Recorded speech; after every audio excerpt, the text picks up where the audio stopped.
We're just going to keep letting everyone in. We're just going to hang out for a minute, let everyone get connected to the audio, let everyone in from the waiting room. And in the meantime, I just want to welcome you all. Thank you so much for joining us for this yoga and recovery chat.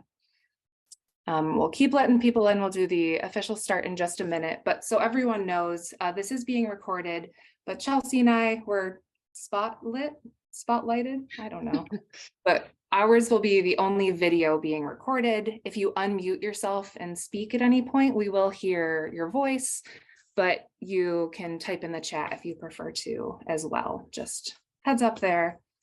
We'll be doing 30 minutes of conversation, followed by 30 minutes of yoga. And okay, I think I'm going to be done waffling now. It looks like everyone is in from the waiting room, connected to the audio.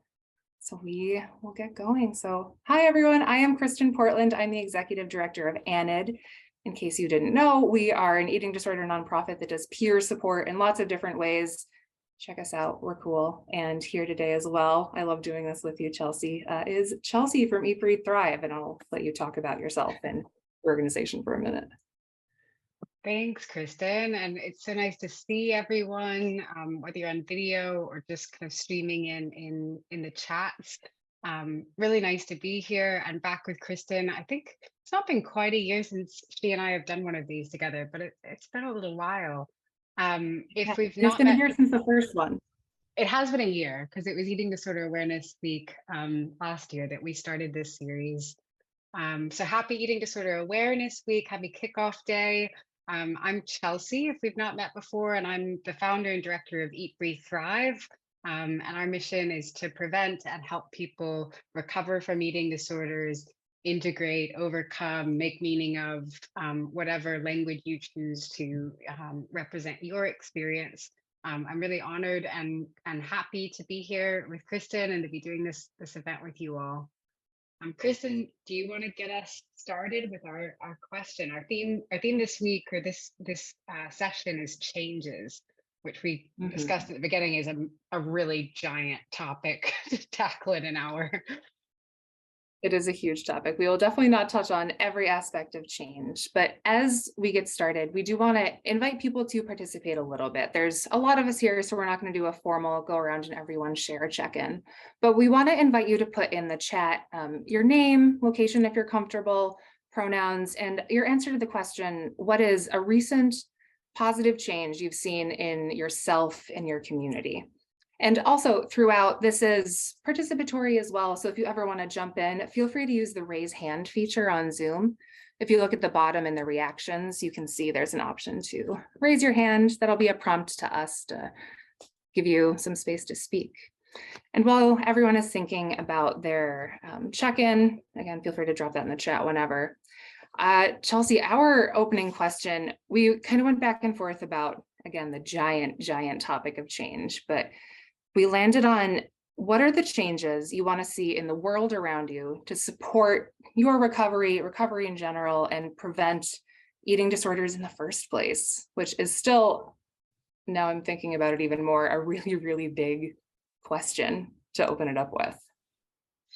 Yeah, when we were first thinking about this topic, Kristen actually started this and said, we can really think of change in two buckets, and maybe they're not entirely two buckets. They've got a lot of crossover as well.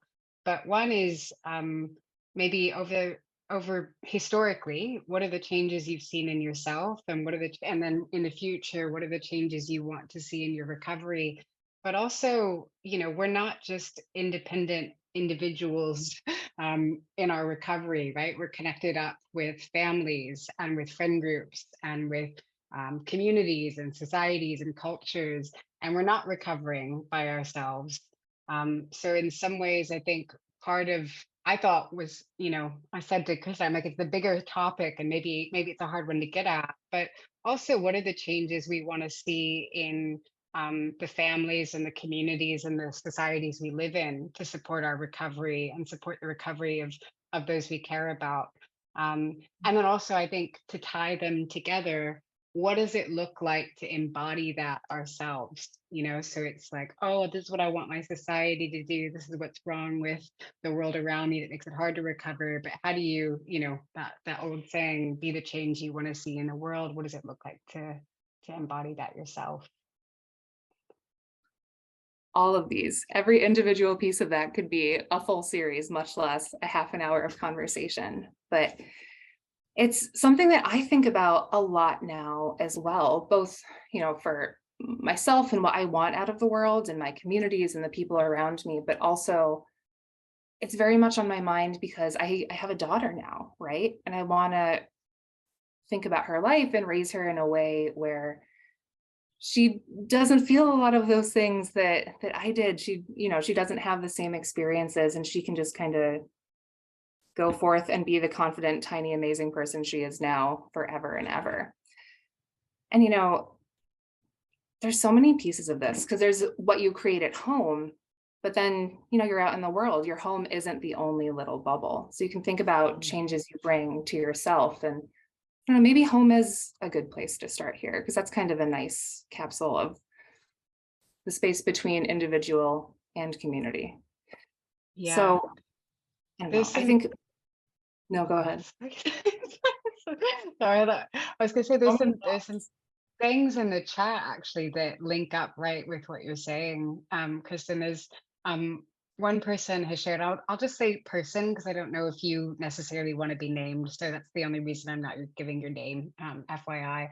But one person shares, after years of eating disorder and living in shame, I finally found that I'm not alone. The fact that I found a community is huge. So I do think of that as like, it's the changes we want to see in our home, but just having community, having home, having family is big. A couple others that are here. This one really moved me.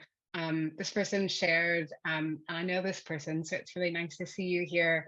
I've started to listen to my body more. March is the 4th anniversary for when I came out as trans. Actually, in a Deep Breathe Thrive course, thank you for letting me be me. So maybe there's a thread there around, community celebrating and honoring people as they are, and allowing space for that. I won't get all of these, but I'm just jumping on a few.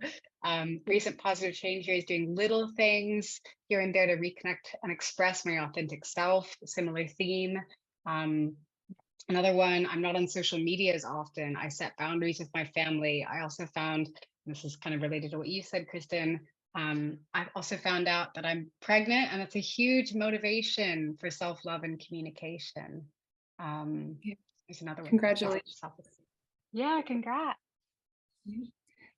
Yeah, and as well as we talk about families, I'm thinking both of, your biological family, children, and the chosen family, right? The people that you feel comfortable saying, this is what I need. This is how we can frame things too. And, for mine, I do a lot of work of just being present. Like for me, there was a lot of stress and anxiety and forward thinking that were kind of tied up. And being present and mindful is something that has been really, really powerful for me. And that's been a change that I try to embody for my family as well. Just thinking about, hey, we're here now. This is what we're doing. This is what we're focusing on. We don't need to worry about later. We can really enjoy this meal, this moment, whatever it is. And that's something that I'm very much trying to bring to both my chosen and biological family at the moment and forever. Oh, that's beautiful. That links so much up to yoga. Yeah. Yeah. That ability to be in the present moment and just be with what is instead of, changing it or fixing it or jumping out of it. Yeah. I coming into this, I probably should have thought a bit more about what are the changes that I want that I have seen. I was thinking so kind of the global, what do we need to see in the world? Um, what the person shared about social media, I think really uh, is something I'm kind of calling for in the world and something I'm seeing in myself. This is a bit personal, but I think for a long time, even as someone in recovery and even as somebody that was like, running an organization in this space, I never knew what to do with kind of my public presence and my public persona. And I felt like, posting on social, am I allowed to post on when I go on holiday? And, if I'm in a relationship, or does it all need to be eating disorder centric and all of that? And I think maybe kind of pulling back into myself and away from technology has been a really, really positive change I've seen in my life of just going, you know what, there's nothing to perform. There's nothing to like, no appearance to give to the world. Um, and really kind of just cultivating being who I am in relationship with the people close to me. I don't know if that makes sense. It's kind of a It does. And I relate as well, like the idea of how much of yourself you put out there authentically and how much needs to be performative because you're the face of something more. And, I think a lot of people can relate to that on a lot of different levels. If they're recovered, like, is it okay to post this? Are people going to judge what I'm eating or how I'm moving? Or if they're still, working towards recovery, are people going to judge my appearance or get concerned? And all of those questions can really get in the way of showing up authentically. And as well, someone put in the chat that they're working on speaking up when they hear people making comments and judgments about their own bodies and others. And mm, I think that relates as well, because it's a fear, right? That people are going to say things about us, or that we're going to hear them say things about other people and not know how to react. And that whole diet culture thing of judging your body, judging other people's bodies, what they're eating or not eating, it's a big barrier. People, I think back to kind of what you brought up about how to perform yourself. It's on people's minds. And I don't know where I'm going from there, but that's what popped up for me while I was listening to you. no. I think it shows up a lot in recovery, especially as you're navigating that space between who I've always been has been someone with an eating disorder, and now who I'm being now might be somebody in recovery. And maybe you enter kind of a phase where you've been in recovery for a long time, and it feels like there's kind of a new persona or identity, and how you show up in the world around that, I think, can be um it can be confronting. It's like people make comments about your body, and then it's like, are you public about it? If you've been in shame around having an eating disorder a long time, is it now a huge badge that you wear? And then maybe you go through a phase for a while of really wearing that badge. Then it's like, wait a minute, this isn't really, you know, I'm more than just somebody that's in recovery from an eating disorder. So it does really tie up with identity. There's a lot of stuff in the chat. I also just don't want to forget that if you do want to take yourself off mute and contribute to the conversation in any way, the chat is great, and we're both trying to keep an eye. I can see us both kind of like, oh yeah, let's go. So it's helping us with the conversation. But if you want to chime in, or you have a question, or anything you want to add to the conversation, you're more than welcome to raise a hand as well. Mhm. And someone mentioned people not saying, oh, but you look fine now, so you must be fine. And I think you know, in eating disorders specifically, people, they really do focus on the appearance. And there's not always that understanding that even someone who visually reads as like the picture of health could be really, really deeply struggling. And, more and more, I think we're understanding that is common. Yeah, one thread that we're spending a lot of time at with Eat Breathe Thrive right now is around weight stigma. And I guess the good news for everyone in our community is that there's a lot of research coming out on this, and there's a lot of people within the treatment industry even coming out and saying we've got to address this. This idea that we should diagnose eating disorders using a person's body weight or a person's BMI, or that part of the treatment of an eating disorder should be telling somebody what their weight should be, and that that's a measure of health at all. So I will say one of the changes I would like to see in our culture and our world is this disentanglement of eating disorders and weight, and eating disorders and body size, because as we know, most people, like the vast majority, 94%, I think is the research, of people with eating disorders are not what would be classified by BMI, and I put parentheses as underweight. And Mhm. people can have health at all kinds of body weights and body sizes. So the idea that we've got to restore the weight to, some sort of imaginary um, perfect ideal is probably not the best way to treat a condition that goes far beyond a person's weight, as we all know. Um, Yeah. And this Pedestal research moment is only over. looking at folks who are, diagnosed as well. And it's a spectrum, right? You're not either 100% diagnosable or everything is fine. There are so many people in that middle ground that could really use help and education and resources and feel like they don't count because they don't meet the metrics or the really rigid criteria. And, I want to speak to all of them too and make sure that people, I guess I'm saying that's a change I want to see, is that people know that they're allowed to reach out and ask for help, even if things are only a little bit not okay. You don't need to wait for the rock bottom. You don't need to wait until you're you need to go see a lot of different medical professionals. Just being uncomfortable or unhappy is something that is worth getting help for. Yeah, So along those lines, I have a question. Can I just jump in? sure. So I have a young lady that I work with. I'm a therapist and trying to get, Oh, Oh, we've lost your audio. yeah. well, anyway, she eats, like she tells me that she barely eats and she'll eat like 2 bites of something. And she looks underweight and I was worried about that, but I asked the doctor because I work in a pediatric clinic and the doctor was monitoring her very closely for all the psychological problems. But anyway, she basically said the doctor says she's not underweight. So then, we this girl has lots of problems, multiple problems. So it's just a challenge to know when do I alert the doctor if we're not going by the weight or the way she looks or what she's saying. How would I know when to say, hey, maybe this is more serious? Because definitely there's restrictive eating. I've been working with using some of the training information that you guys have been giving because I've been going to lots of trainings the last couple of months.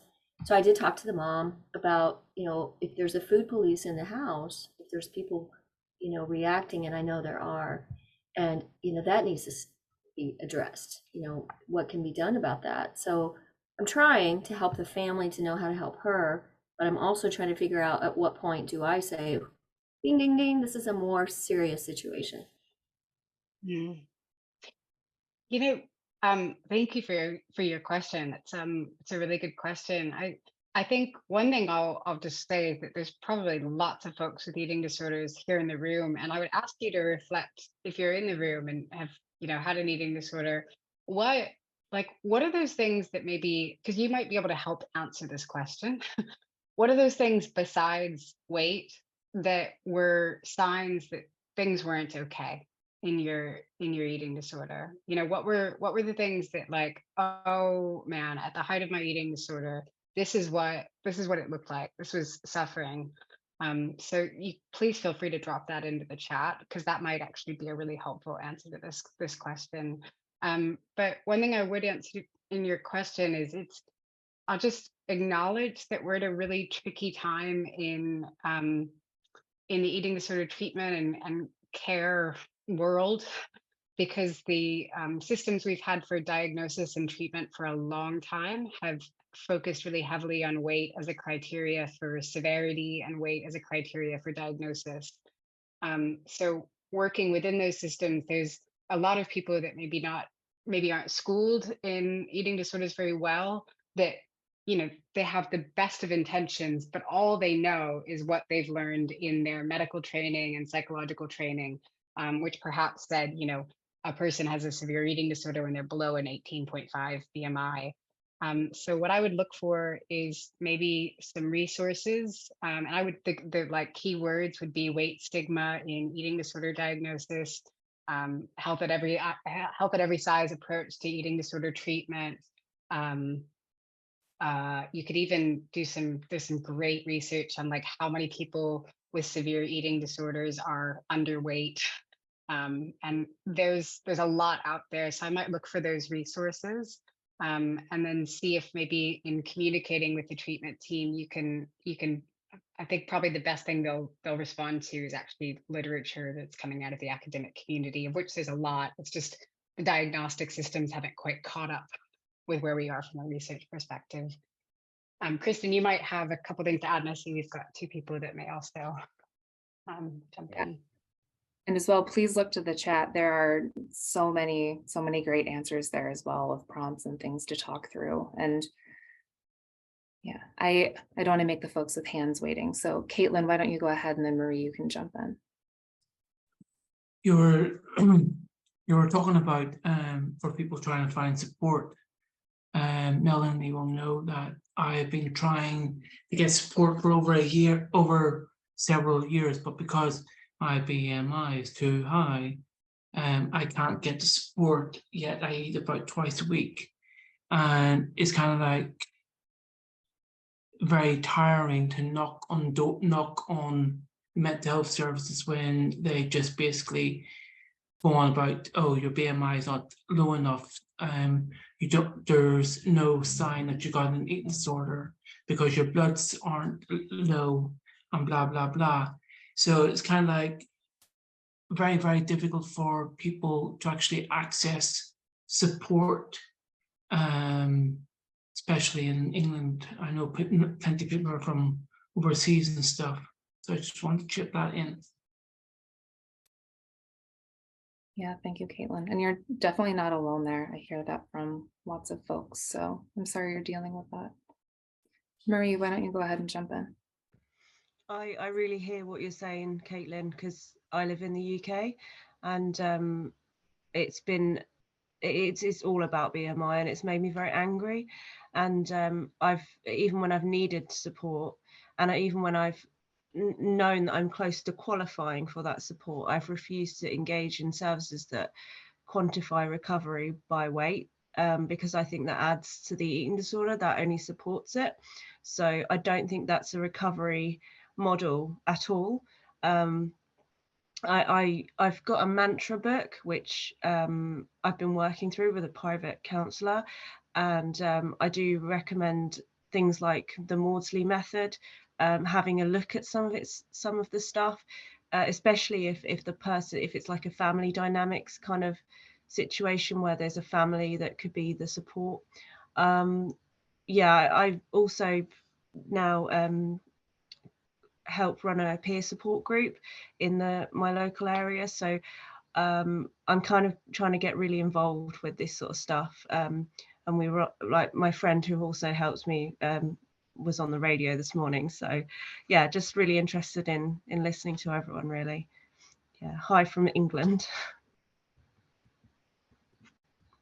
Oh, thanks, Marie. I'm kind of listening, like, makes me angry to hear it, but also hopeful, and I guess there does seem to be a feeling of movement, and like change is, like, we're on the cusp of change. I will say, for those in England, I know I sound American, but I'm based in the UK. I live in London, and I'm part of a group of researchers that have been applying for a very large grant from the UK government that's just passed to the next stage. It's all about weight stigma in diagnosis and treatment.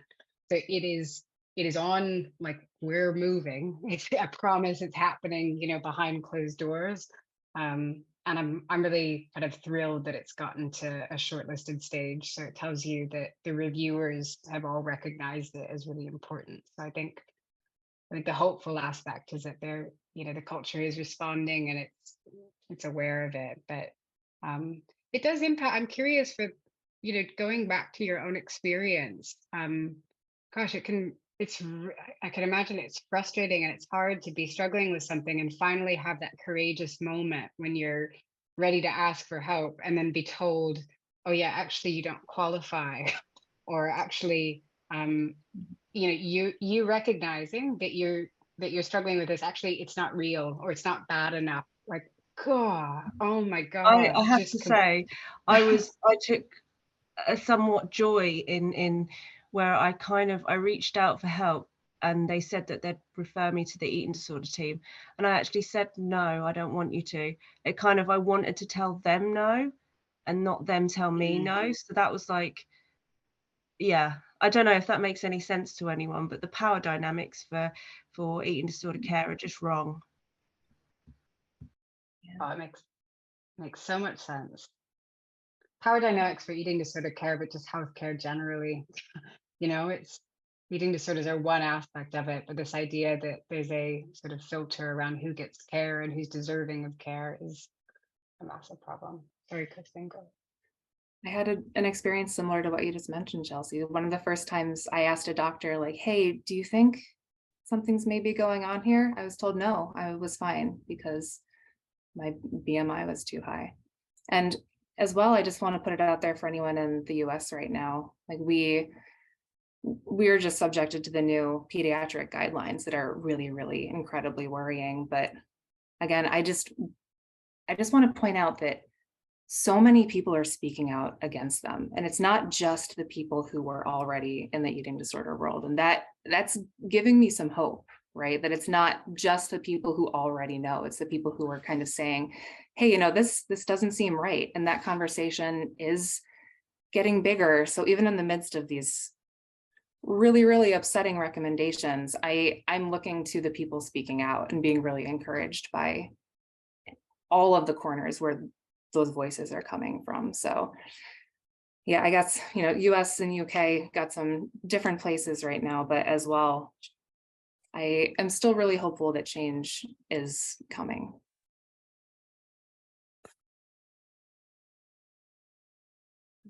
Sorry, just checking out the chat right now as well. There's so many people sharing so many really incredible and powerful things here. Yeah, I was gonna say the same. Was on mute, but there's been some gems in the chat. One person who shared, my experience has less to do with the number of the BMI and more to do with the emotional distress, isolation, shame, and the emotional rage and powerless that shows up as part of this. Yeah, you are not alone in that.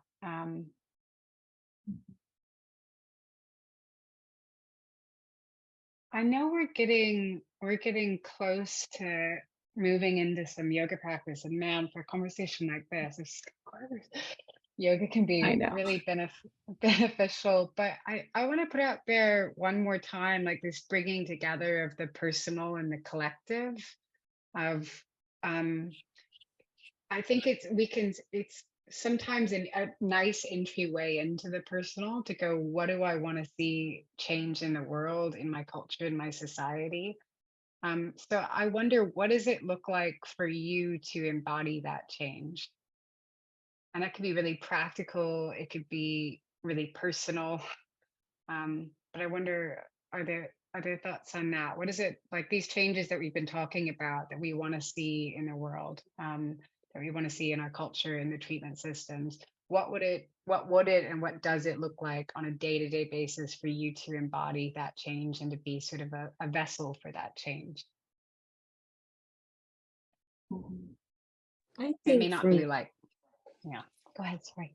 yeah, sorry, I didn't know where the hand thingy is. I don't have my camera on, but for me, I think that that embodiment comes from, I'm an artist, and I think it comes from putting my art in the world. And then, I had just an experience with this over the weekend, and it was very validating. I actually put like a little essay next to my work that described what the process was behind it. And that was so cool for me to see that people, they resonate with it and they see it. And it's also a point of vulnerability for me, that I'm willing now to be out there. And I because the more I do it, the more I see like it's a collective deep breath to those that can see it. There will be those that judge and put a label or whatever, but I find for the most part, people are just like, oh, someone's being real. And that just feels so good. So for me, that's embodiment of that. Thank you so much. And I'm just going to share that That's for me, it's beautiful. very much service, being able to get out there and give to others and help others in whatever way I can. That's That's how I embody it. And then I see one more hand. So Chelsea, what if we let red go ahead and then we start to pivot into our practice? Sure, that's great. Thank you, Go ladies. ahead. Yeah, so I want to make sure. So the question was how to be an example to our communities and our world. The thing that I've been finding to be really supportive to those that I coach is be visible, be vulnerable and courageous, and be willing to speak first. Those things have been allowing others the ability to their own humanity. And I noticed that when and actually, Kristen, you just said the word service. The more often than I'm in service, even when I'm going through my own struggles, which I go through waves of, one, being vocal about it reduces the amount of shame that I experience and feel. Just getting it through my voice so it's no longer a thing that's unsaid. But then what I've been finding is that as I'm sharing my story and the struggles, people who look up to me or people who are in my vicinity allow themselves more the ability to speak up themselves. And so it becomes something that is no longer in a space of isolation and a space of shame. It is, oh, it's almost like an exhale where you're not holding your breath any longer and you get the opportunity to go, oh, thank God I'm not the only one. The other thing that I do regularly is I practice actually being able to express emotion. One of the practices that I've brought to my community is anger and sadness, like grief release, teaching people how to punch a pillow, take a tennis racket to a bed, draw, color, dance, move their bodies. We don't have a lot of permission in this world, or we haven't in the past to do that. So creating an opportunity for people to see me doing it gives them the permission to do that themselves. And some days I don't feel brave enough to do that. And those are the days that I'm, gentle and kind with myself. But I also do have a regular practice every week that I've made a promise to myself that no matter what, I'm going to do this because it's what has me feel better. And I invite others to participate. So those are some ways that, yeah. So another way, somebody just said throwing ball socks is so good. I also like living in, when I live in the country, I will soft boil like 3 dozen eggs and then take them out, and I will write on the eggs what is pissing me off or what I'm sad about. And then I will throw them at trees and scream at the same time. And that feels really good. And I get to feed the trees in the, throwing ice into a bathtub is awesome. It works really well. But those are ways that I have found that, and teaching people how to do that and giving people the permission gives me the permission to do that as well. So that's what I had to share there. Thank you. I love that. Thank you. Being visible and letting people see it makes it possible in a way that isn't there before that. And as well, just your call out to community. I just want to say that that's one of the things I most love about Eat, Breathe, Thrive, and is very much in line with Annan's philosophy that being with people, being in community with people who understand is important and powerful. Yeah, I absolutely agree. I think just even listening to you, Red, it's like, oh, this is really powerful. Just the gentle reminders as you're talking about your own experience. Like even I wasn't even watching you, through exit trees, although that was a hilarious image to think about. Like, poor trees. I'm kidding. But even just listening, it's like, oh yeah, there's permission there to do that. Even just hearing you talk about it is permission. And I think it kind of harkens back to so much of what we've talked about this whole conversation around authenticity and permission, to go back to one person shared at the very beginning, permission to be as you are in the world is a huge part. Okay, well, let's get into some yoga while we have time. And I really do think, wow, this conversation is so ripe for the role I think yoga can play in recovery, which is allowing us to embody all of this that goes through our minds. One thing about people with eating disorders, it seems they've got really powerful minds. They've got a mind that can make them ill, but also a mind that can enact so much change and positivity in the world. And so kind of reformulating our relationship with our body so that it can be a vessel for these changes, I think is one of the, like, I know that kind of sounds hokey, but it's true. Like, this body is your vessel to be that change. And so coming into it, being in relationship, being in harmony with it is, I think, the way, is the path to healing, and the path to offering that up to others. I know I hear myself and I'm like, oh my God, you are a fruitcake. You've become a fruitcake, but it's true. I believe all of it. Not in a negative way. I say fruitcake lovingly. I mean, a giant hippie. So anyhow, I will tell you what, I am sitting on a bench in my kitchen/living room, and I'm not going to move from the position I am in for this practice. So why I share that with you is you can be in whatever seat you would like to be for this practice. Fun fact about the word yoga and the word asana in particular. Asana, if you've ever heard of that, is our word for poses in yoga. It means seat. It's literally translated from Sanskrit to English as seat. So my invitation to you is to find your seat, a seat that you would like to be in for this practice. So that can be on a chair, a bench, on a floor, on a bed. Your seat doesn't have to be literally sitting down. It could be standing up. It could be laying down. So find a seat, a kind of metaphorical seat for your practice. And then I find it sometimes helpful in the beginning of the practice to close my eyes and to go inward. But for others, and for me sometimes actually, closing my eyes is like really discombobulating and disconnecting. So if you would like to, if it feels like it would help you to connect with your body and yourself right now, please feel free to close your eyes.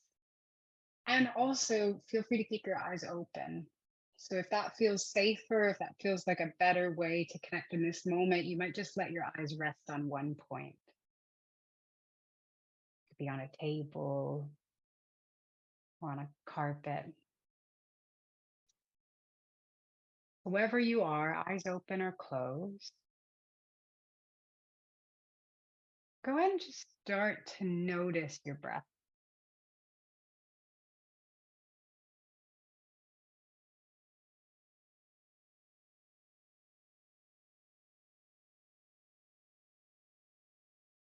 Find the act of just noticing changes my breath. So you might notice that, like meta noticing, how noticing your breath shifts your breath. Notice how it shifts.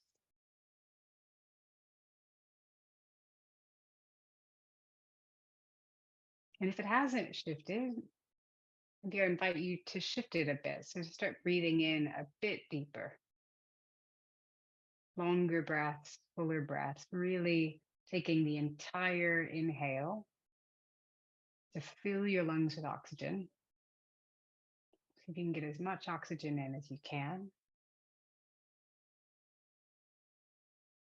And then when you exhale, just notice that quality of letting go of the oxygen, releasing it out into the atmosphere and out into the world.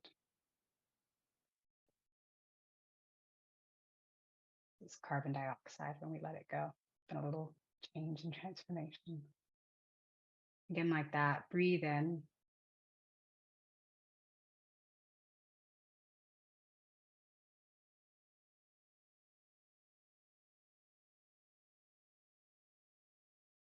And breathe out.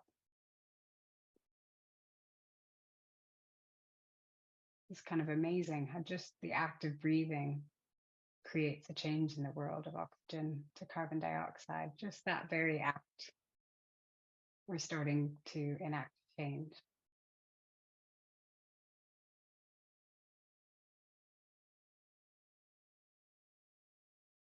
If your eyes are closed, I invite you to open them now.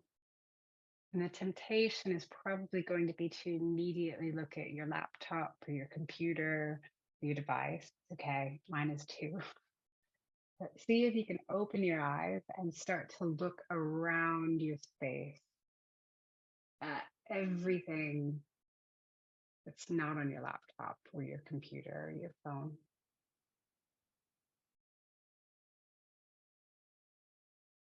And just start to notice what's in your room or your space. You might first notice the objects, plants, pieces of furniture, light fixtures, windows, the flooring, there's carpet, rugs. Might notice the colors, greens, white, grays.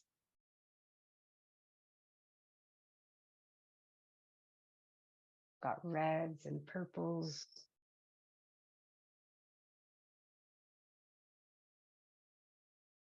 You might notice the quality of objects and of the room itself, the walls, pieces of furniture.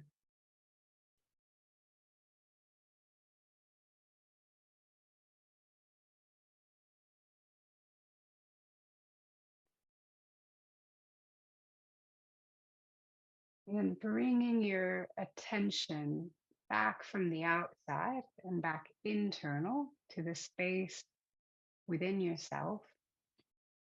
Either close your eyes, leave them open, resting on one thing, and see if you can bring to mind, just personally, we've talked about a lot of changes, but for you, bring to mind one change that you would like to see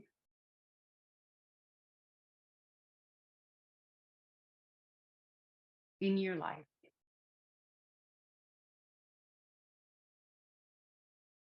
And I find sometimes rather than thinking about a whole year or the whole world, I just think about what's a change I'd like to see in my life, in my relationships, in the way I'm being in the world, just in the next few days.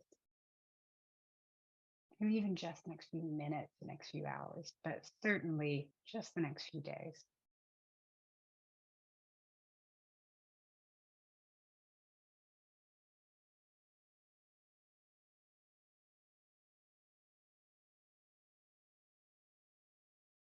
Mine might float from idea to idea, but you can settle on one and start to wonder about and imagine, be curious about what it would look like.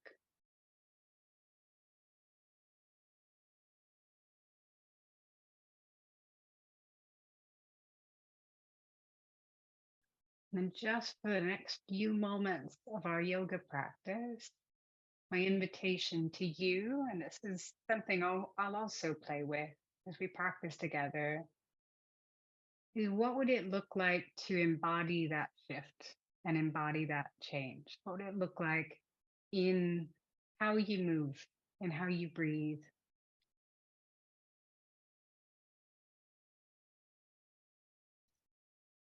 How you think and how you're being with yourself. What would that change look like? We'll see if we can bring it into our yoga practice. Sometimes there's something around authenticity or connectedness, presence. So see if you can bring that into your yoga practice. Let's start with just a little bit of movement. And this isn't going to be too specific. First, I just want you to bring some kind of movement into your upper body. So for me, it's naturally kind of a twisting that's wanting to happen. Could be, Kristen's doing like a roll of the shoulders and a roll of the neck. Just see what kind of movement feels the most natural in your body. Just bringing some type of movement. And bringing that change to mind, you might think about what would that quality of that look like in how you're moving, and the kinds of movement that you're drawn to. And especially for those of us who struggle with our relationship with our body, sometimes when we're asked to just do something, it can feel like, oh my gosh, I don't even know what to do right now. That's true. You can probably just take some ideas from what you're seeing around you. You might just start by moving one body part, noticing what feels good and what doesn't. So you've been sticking with one movement, you might try a different one now. Do twists. Do any type of kind of rhythm to the movement. There might be, I'm kind of feeling like quite a lot of movement right now, feeling a bit stuck, but it might be a long and slow movement. It might be a reach up, like you're first getting out of bed in the morning, especially if you're lying down. Getting as tall as you can, taking up space. Oh, and then as I do that, I'm wanting to kind of stretch side to side. You might just notice what parts of your body need some movement. Some side stretches might be really good.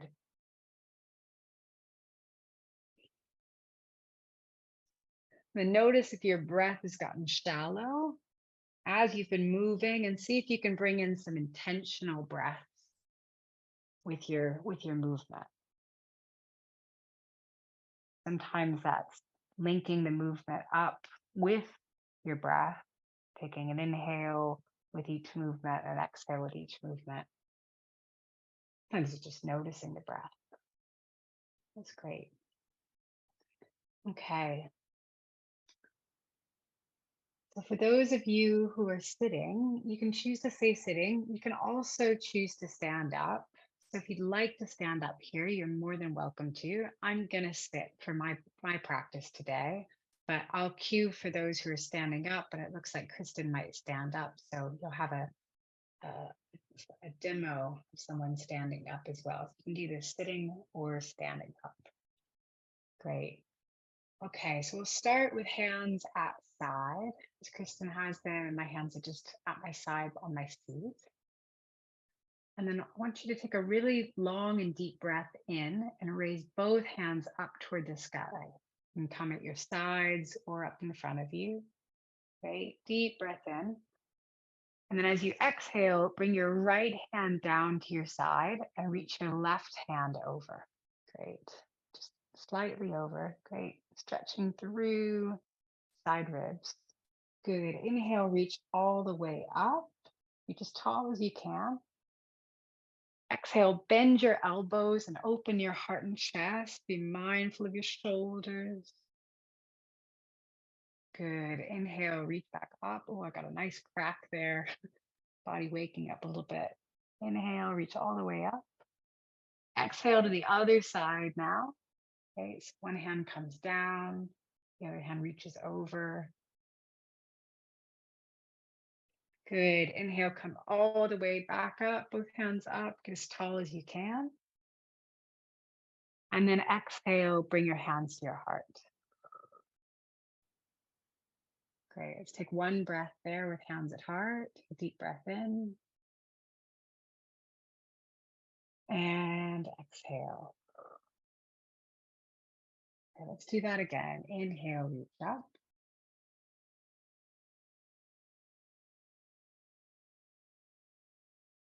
Exhale, bring your right hand down, left hand over.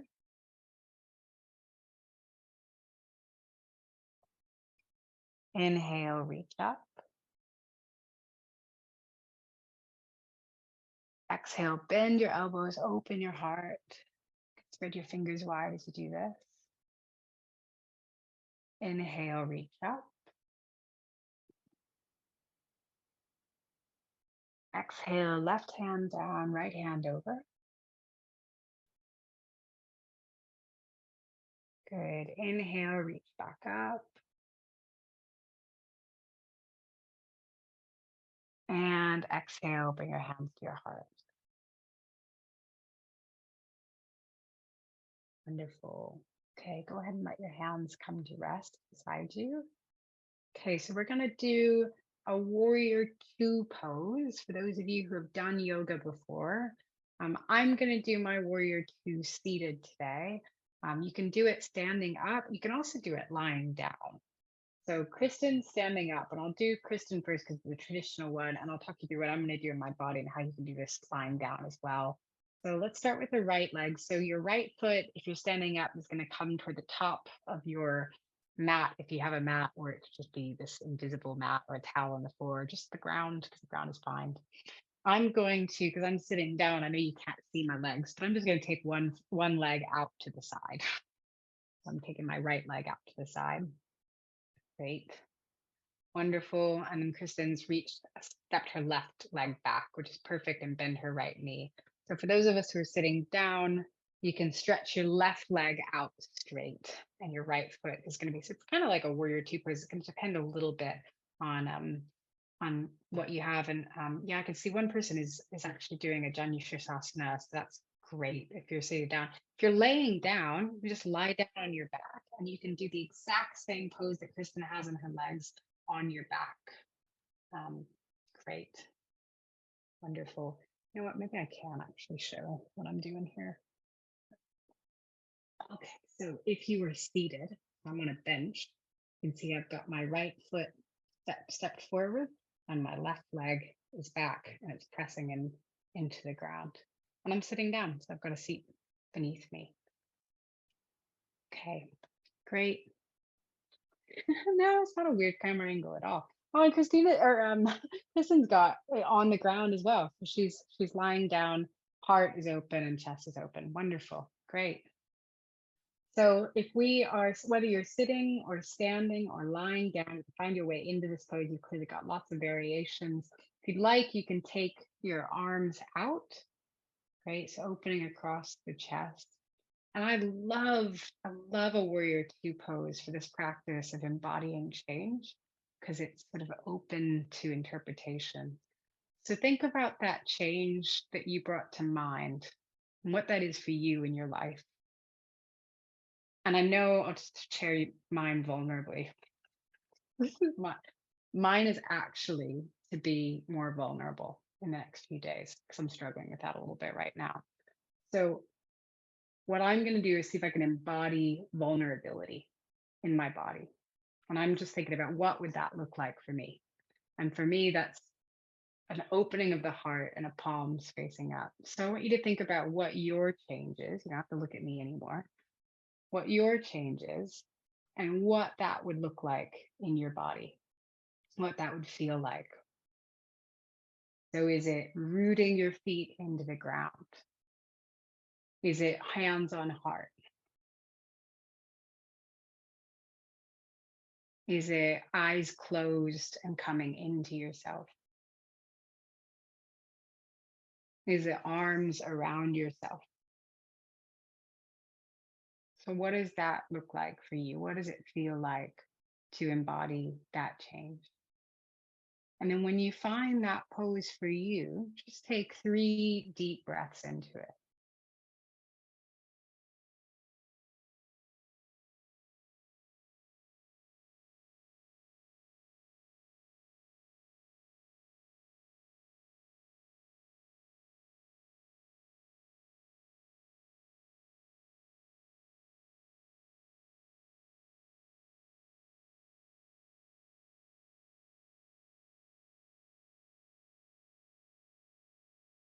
Wonderful. You can bring your arms, your legs down. You're going to kind of take a moment to transition. I'm going to bring my legs back together. And before we take that other side, I want you to take a moment and just think, what is the opposite of that change I want to see in the world? And what would that look like in my body right now? And see if you can embody that just for a second, just to feel the difference. And take 3 breaths in whatever that is for you.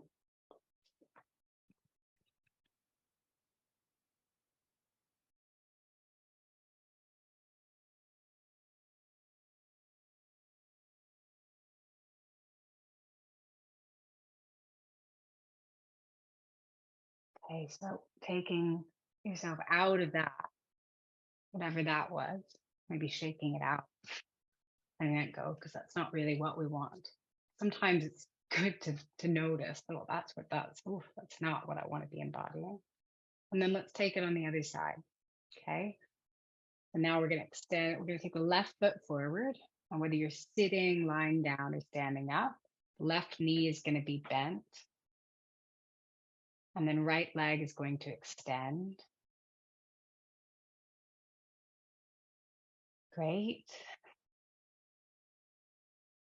And then coming back to that change you want to see in yourself, in your own life. What does that look like? What does that look like in your body? And it doesn't have to look the same on one side and the other. It could look different. It could be hands on heart. It could be arms reaching up. The arms reaching forward towards something. It could be palms gently turned up.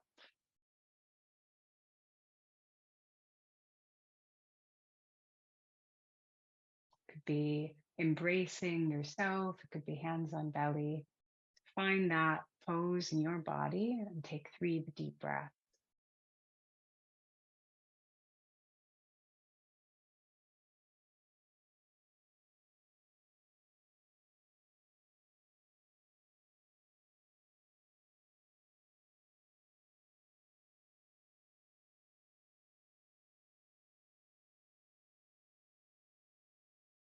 Great, go ahead and release that. Okay, if you're lying down, you can bring your legs back together, sitting down, legs back together. If you're standing up, you could take a seat for a moment. We're going to end here in a moment. I just want to give you an opportunity to a last pose, a yogi's choice pose is what I always call this. So this could be a twist. This could be a stretch. It could be a shavasana. It could be knees into chest. For me, it's going to be a twist. So I'm just going to do a gentle twist in seat, taking my right hand to my left knee and taking a look behind me. Be knees into chest. Could be a forward fold. Could just also be a final resting pose.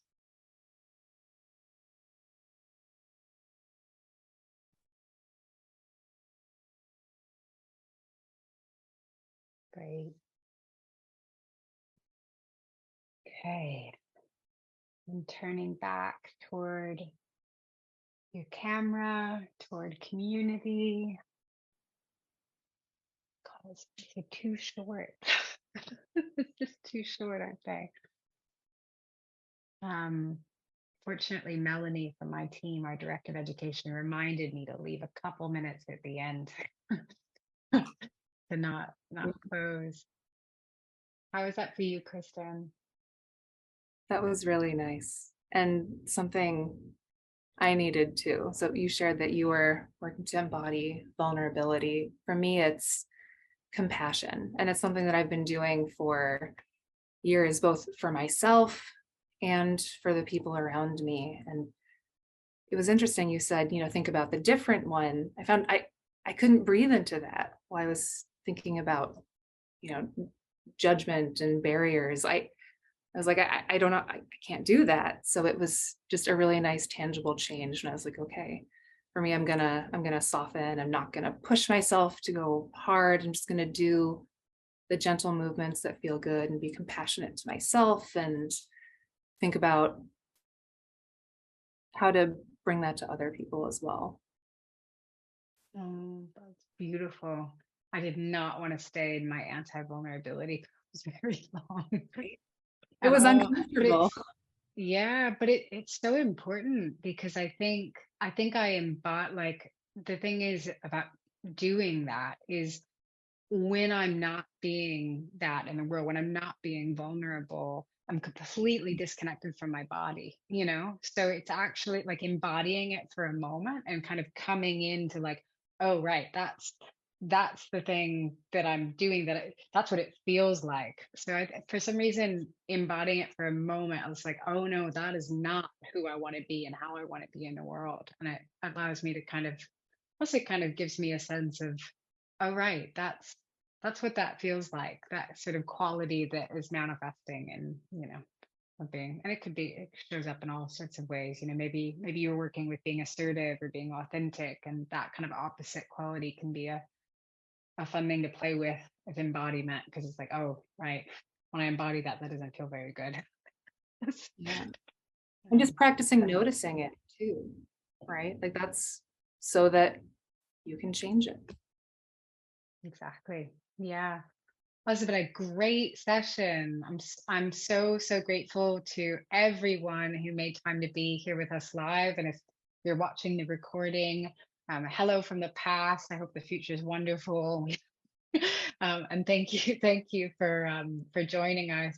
Melanie has dropped some links into the chat. Thank you to all the Eat Thrive facilitators that are here. I see you guys. Great to see you all, and I hope to see you soon. And to the candid folks, I see some When's the next one? It's quarterly. It'll be in an email to you tomorrow. Yeah. Yeah. It's on So the event calendar now, Caitlin.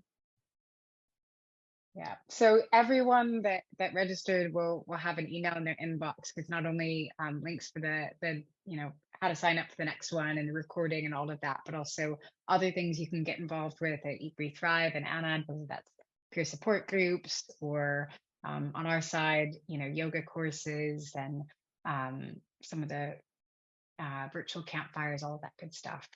But thank you so much. That was great. It was a wonderful way to spend a Monday evening on my side. Yeah, Chelsea, the Monday morning for me still. So this is just a beautiful way to start the week. So thank you so much.